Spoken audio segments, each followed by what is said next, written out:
And welcome back, all my scoobers. Here we are with the second dive at Pennyroyal.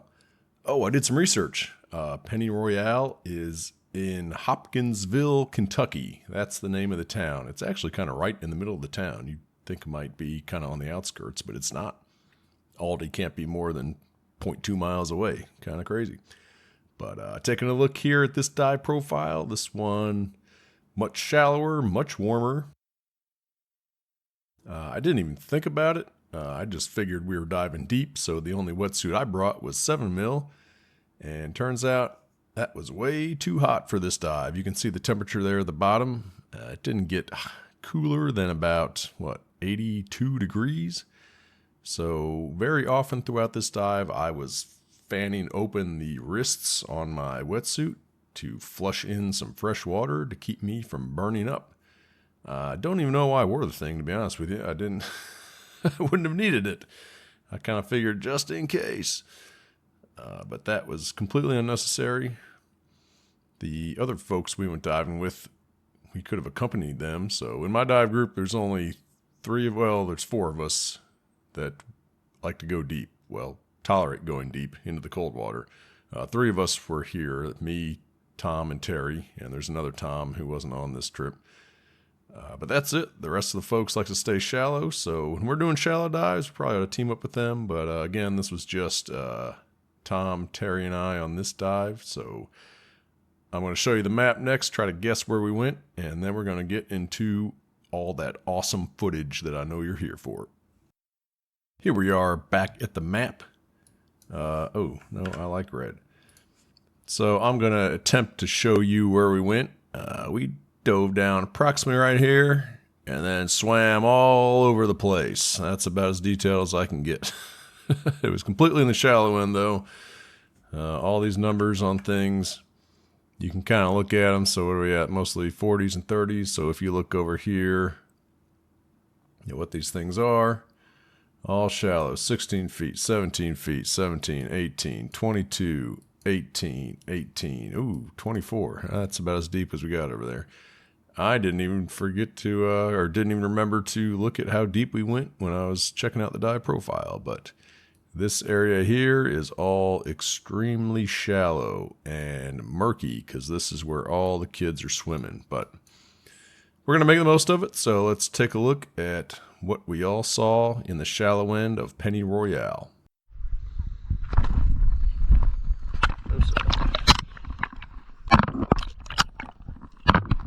What am I doing? I always try to stay quiet on the surface in case somebody's saying something, but you notice lately I'm always the last under the water. I don't know why that is. Hold on, I gotta turn this down just a little bit. It is too loud in my headphones. There we go. Don't even know why I'm wearing headphones because there's not much to hear underwater, just the bubbly sounds, but every now and then you might hear something. Captures my attention, so I like to keep the headphones on. And check that out. We hit the bottom already. I told y'all, not that deep. But this is, I believe, so there's the wall. You kind of see the edge of the wall here. So our first dive, we went down the deep side of that wall. And that goes all the way down to about 80 feet. At least it does, closer to the launch point. I'm not exactly sure how far out we were here. Probably on the upslope of that already. We kind of stuck to this wall from what I recall. And we should start seeing all the fish nests here pretty soon. Maybe not quite yet. That might be coming up in subsequent videos. I've not pre-watched these, so not quite sure what's coming up. If I get to a video that skips, or video that freezes, I will skip it as quickly as I can. I was watching a few from the Mermet dives we did the following day, and sadly some of those froze up. I've talked about that before. I'm 92% sure it is battery problems. Here we go. Look at all these fish. Jeez, this is like a... See, look at this big one down here. He's gonna... That's kind of a basin. I think he's guarding that. 8 feet. Yeah, we're at a whopping 8 feet here. See, look at that. These fish are chasing the other fish away. And they've got these collections of big rocks. I mean, those fish are kind of big, but are they moving those things themselves? That's just hard for me to believe. Look, that one's fanning it. He's got to be blowing sand out of there or getting fresh water for the oxygen. I don't know. Are these fish even the same species? I don't know what kind of fish these are. It looks like the little ones are sticking around the big ones, so different size genders perhaps. Or maybe the little ones are trying to eat something the big one has. I don't know. But yeah, moving on. Found this on the bottom, which was kind of cool because I never find anything. You better believe if I was actually looking for that thing, I would not have found it. Yeah, pretty decent size. Pretty decent looking mask. A little small for me, I think. But it was. I was actually doing real dive stuff. I thought that was cool. I found that thing and I clipped it to a carbiner hanging off of my BCD, which I never use. So it was cool. I was just kind of trailing this mask the whole time. And Tom didn't see me pick it up. And here we are with more fish nests. That's got to be what that is. Where are my fish people out there? Let me know. What kind of fish are these, first of all? Secondly, are the darker, littler ones related? Or are they like hyenas, just kind of swooping in for eating their eggs or something? Because it does kind of look like the big ones are chasing the little black ones every now and then, like right there. Did I say every now and then? It looks like all the time. Got to be a stressful life as a fish. I don't know. I don't know how you do it. But yeah, I found that mask. Just clipped it off. Tom didn't see me pick it up. And he told me after the dive, he was wondering the whole time why I brought two masks. I was anticipating a cave dive, Tom. You never know. You know, you gotta be redundant when you're doing stuff like that, right? I don't know.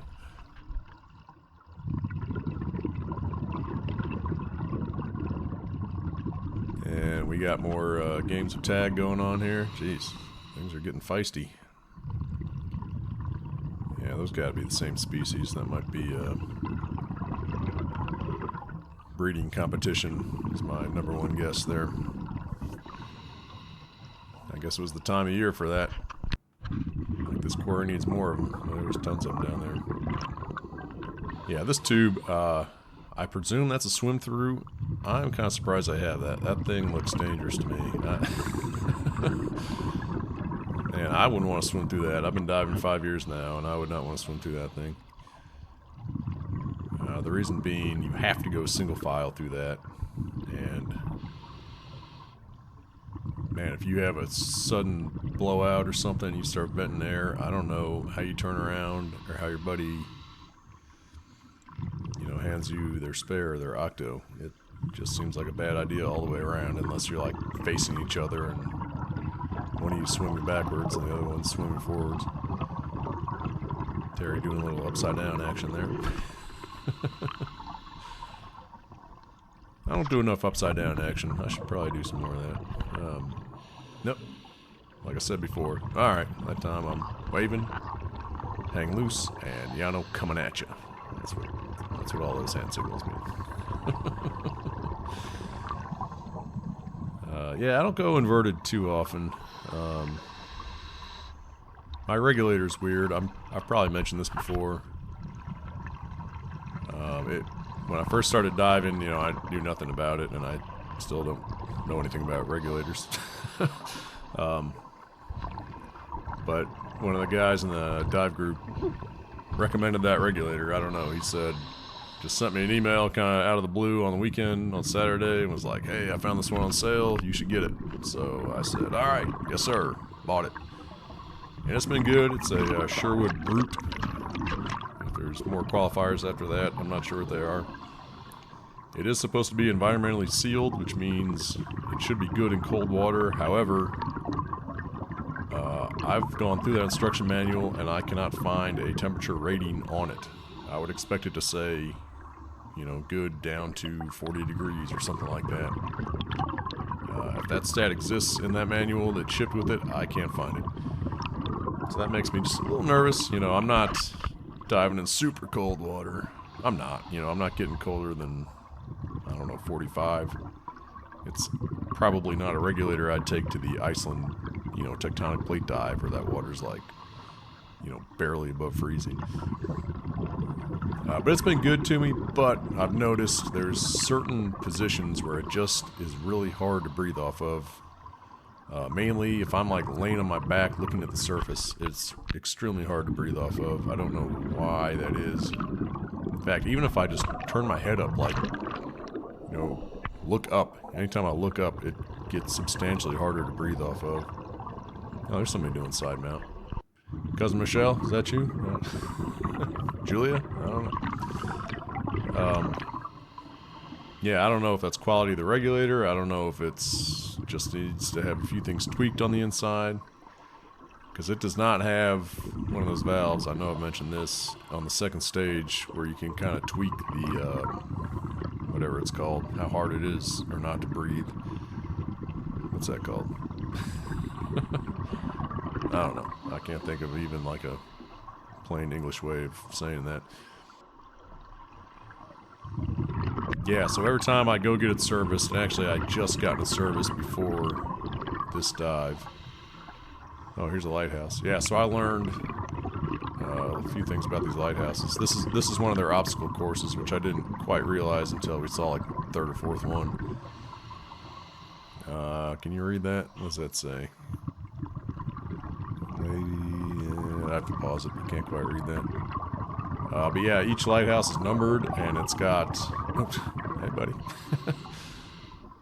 And it's got directions to the next one, and those directions were was the part that I really wasn't catching on to. Yeah, Tom ended up, he was like following those lighthouses. Yeah, I found a catfish down here. You kind of see him there. And then he disappeared. I went to the other side of the rock. He was gone, from what I remember. Just gone.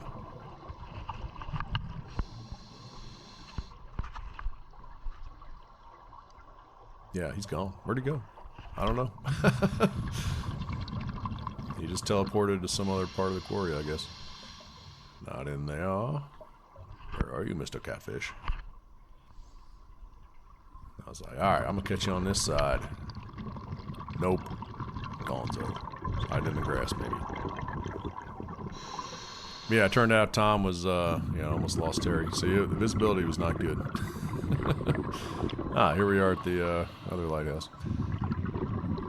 Yeah, it turns out Tom was actually following these things. So they had a compass setting to the next one. And I guess he was kind of practicing some of those navigation skills. Like he needs to do that. I'm the one who needs to do that. My navigation is terrible. Even on this dive. Yeah, so that's number 4. I guess another one's at 30 degrees, and is there a depth there? This is all pretty much the same depth. I don't think they really need to put a depth on there. There it is. I was turning my camera on for every lighthouse we found. Yeah, even this dive, we were swimming around all over the place. I had no idea where we were going, and we still popped up pretty close to where we dropped down. I'm like, man, if you had put me in charge of figuring that out, we'd be dead. I wouldn't have been able to do it. I don't know how these guys, Terry's really good at it too. They just, I don't know. They just have really good sense of where we're going. And I guess the direction. Because I don't think Tom is familiar with Hague all that well. Or Hague, Pennyroyal. This was Terry's first time here, so I know he's not. You did kind of see Tom grab his compass there, so he was definitely heading to the next one. But what was I talking about? Oh, my regulator. Yeah, I just gotten it serviced before this dive. And when I get it, I never quite know how it's going to breathe. Oh. I did not know those existed until Terry started blowing that thing. I absolutely need one of those. It'd be good to have some kind of noisemaker underwater. It's not very often, but every now and then I want to get somebody's attention, and you really can't do it underwater. I've seen Cousin Michelle. She used to carry... oh man, what was it? I guess a carbiner like brass knuckles, and she would bang the back of her tank.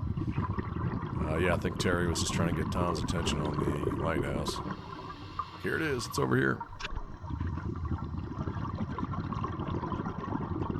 Yeah, but y'all know me. I like to be super hands-free. I don't want to be carrying something.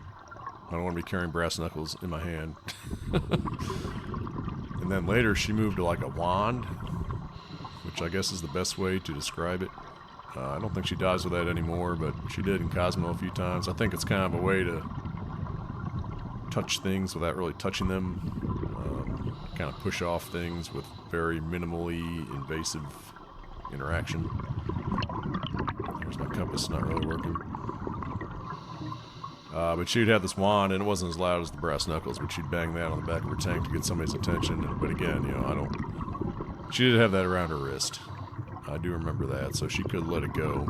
So that would be a better option for me, but yeah, I'm pointing like I know where I'm going.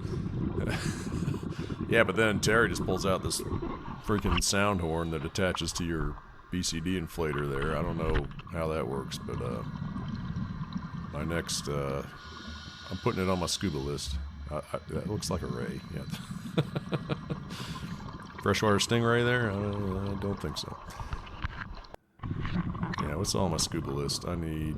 Oh, I found this. I was freaking pumped about this, and like, I showed it to Tom, and I don't think he cared. What is this doing in a freshwater quarry? That looks like a saltwater crab leg to me. I don't know. Are there crabs here? I haven't seen any crabs here. Certainly none that big. That pincher comes from a pretty big crab. What is that doing here? I almost think I got stuck in somebody's equipment. It was just at the beach and brought it back here. I don't know. I was expecting a big head-scratching moment when I tried showing this to folks, and they just didn't seem to care.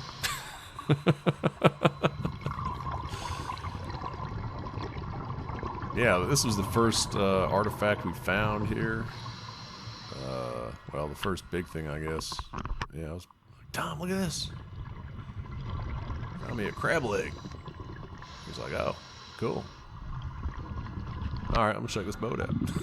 Or whatever this thing. Yeah, this was the biggest thing we had run into so far. Maybe this is at the end of the lighthouse course. I don't know. Do you remember losing them here, though? I think they kind of cut left and I cut right. Yeah, I found that other catfish. 2 catfish. Hey, buddies. I'm not sure I saw that first one. I think maybe only the camera captured them. Yeah, it was definitely murkier here than down at 80 feet.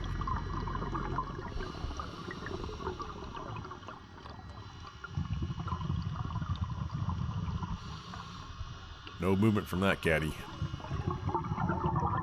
No clue what that wire hanging off is. And, oh, we got the onboard head. Alright. Good to know. Seriously, is this like a RV or something? I don't know what this is. Maybe it's not a boat. Maybe it's kind of like a big houseboat kind of thing, but what kind of fish is that? Oh, is that? It's not a catfish, is it? Maybe? Can't quite tell. Oh, at least I had the smarts not to wear my gloves on this dive. Alright. Lado? Is that what that said? Here's my, continuing to examine the object / search for my crew. It is a boat. It's got a bow.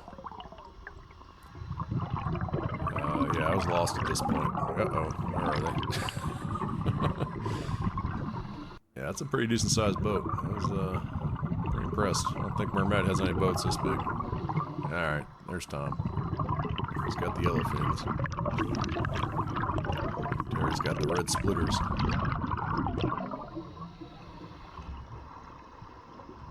This is not the first time I lost them on this dive.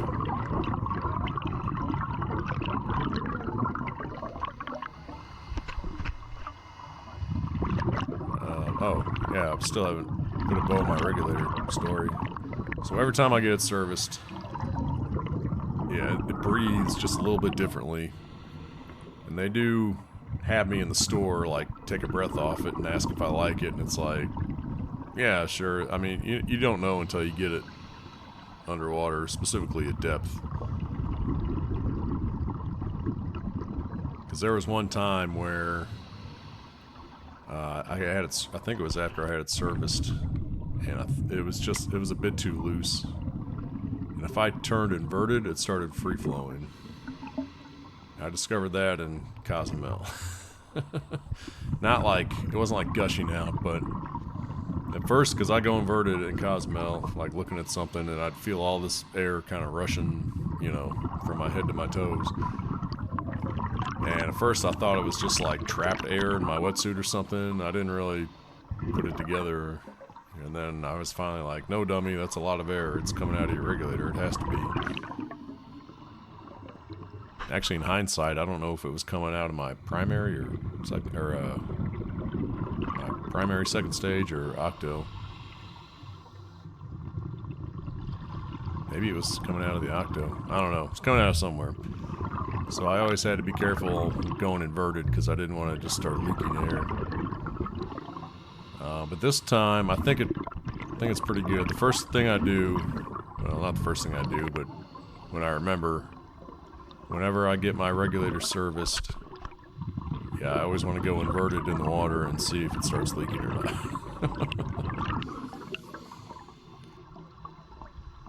Yeah, it's probably time for a new regulator for me. I don't know. I mean, it works, right? I can still breathe off of it.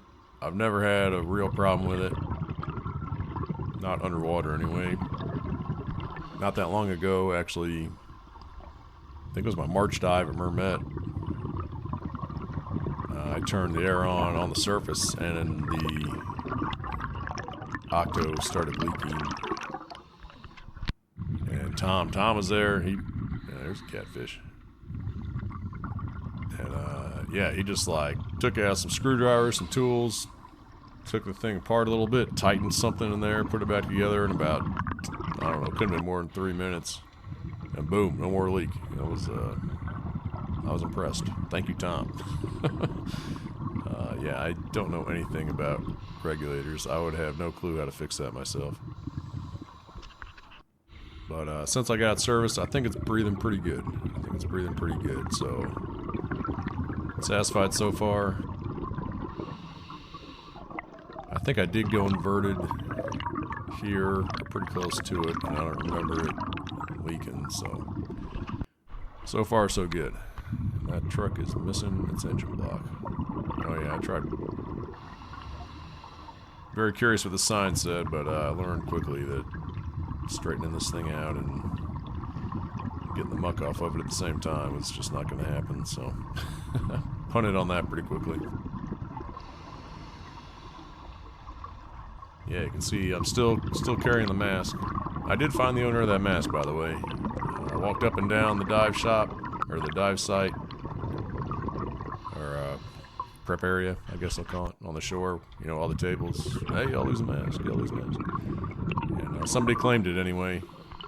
She, her eyes lit up and said it was one of her students who dropped it. And that was a pretty good lie, pretty good acting job, but she was not being true, so gave it back to her. Here's a swim through at Pennyroyal. Kind of did this on my own, but you can see the doors are very close by, so I wasn't super concerned. Yeah, beware the bluegill. That's the thing I was telling you earlier, first dive, about the piranha bluegill. I thought that sign said something about piranha, but I guess not. Sean and Carrie, alright. Shark. Watch out for the Pennyroyal sharks. Misty and Rich, alright. Keith and Trina, June 13th, 2020? Didn't quite get a look at it. I don't know how you do this. Like, are there underwater paints and markers that people bring? Because, I mean, these are colors. And, hey, Jesse, check it out.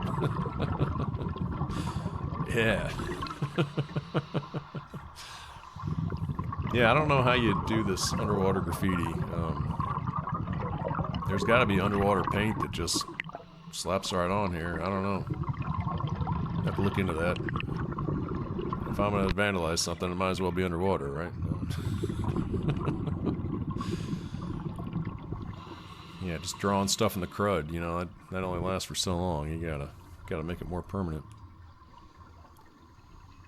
But yeah, the guys were waiting at the end of the boxcar there for me. They thought I was in there, I wasn't sure, so their instincts were correct. That's exactly where I was. Got some other boat here with a big rock in the bow. Rock bow boat. Grass crawling through the floorboards there. Man, I was watching something yesterday. Long story short, all the wrecks in Great Lakes are being destroyed by quaggy, and zebra mussels. And both of those are invasive species. They made the point that they were talking about a shipwreck off the coast of Milwaukee that went down in 1954, and at that time there were 0 mussels in the lake, and now they think there's about 4.5 trillion with a T. And yeah, if you look at video, pictures of Great Lakes wrecks, video up there.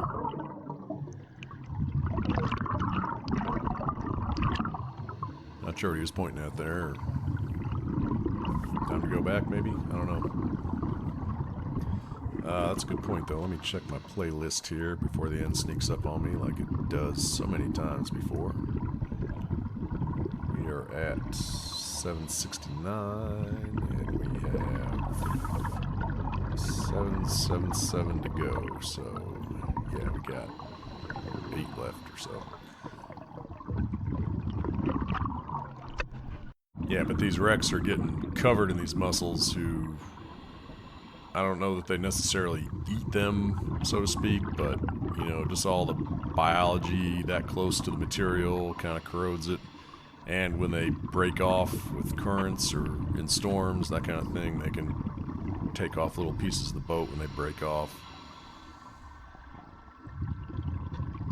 What was I talking about? Oh, yeah. But they were talking about that wreck in particular, the one from 1954. I can't remember the name of it. It was like the William Penn or something, but it was spelled weird. They said that boat... Oh, man, I'm going to get this wrong. I think they said it was a German boat, or at least used during World War II, and was sunk. And they pulled the thing up out of the water and, fixed it. And I've never heard of that before. I thought, once a boat was sunk, it was sunk. Here we got more fish nests. I mean, they're definitely carving out holes on the bottom here. You can see it in the algae, or in the grasses. I don't know. I saw the sunken boats here, and it just made me think, man, could we pull these boats up and fix them? I don't know. I can't believe it's economical to pull up a boat, and I mean, I guess it is. I don't know. This is one of the most incredible archaeology finds of our entire history. Giants used to live in this lake. Did you see how big that skull was? That man must have been at least 20, 25, 30 feet tall. I don't know. Total monster. Hello, we got some company here. Yep. Look at all those smart people wearing the shorties. And I'm bundled up and well. That guy's got long sleeves on. Yeah, I was getting a little toasty. I've never really been hot diving before, except for this dive. I was I was hot. Yeah, in hindsight, you know what I should have done is just not even zipped it up. Not even zipped up the wetsuit in the back. Boy, the murk here is getting real. What's grilling? What we got here? Oh, some rocks. All right. Lovely. Can't wait to eat some of those. Yep. Yeah. This temperature gauge looks like it's still working. Yeah, I don't know. I was surprised. Any boat salvagers out there? Is it really economical to bring up a boat from the bottom of the ocean and fix it up so it can be used again? I guess it is, because apparently it's been done before, and I'm sure new big boats are very expensive. So I don't know. The more you know, right? Learn something new every day. But yeah, going back to those mussels. The biggest fear is destroying the wrecks that they haven't discovered yet. Finding a wreck is a big deal. Yeah, I've tried to go wreck diving in Lake Michigan one time, and it got weather canceled. But just we were sitting in the marina, I think it was near Gary, Indiana, just talking to the captain for a long time, and she had some stories. And one of her stories was she had recently discovered a wreck. All right, those were the people with the scooters. I think they're doing side mount and scooters. Jeez, it's a lot to keep up with. Yeah, I think I turned my camera on just a second too late. But look, they're not even kicking and they're flying through the water. They gotta be doing a scooter. Oh, that's gonna do it. Check out Mermet Dives. I figured we had to be close. I took my hood off and immediately got bit in the ear. Mermet Dives are next. I'll see you there.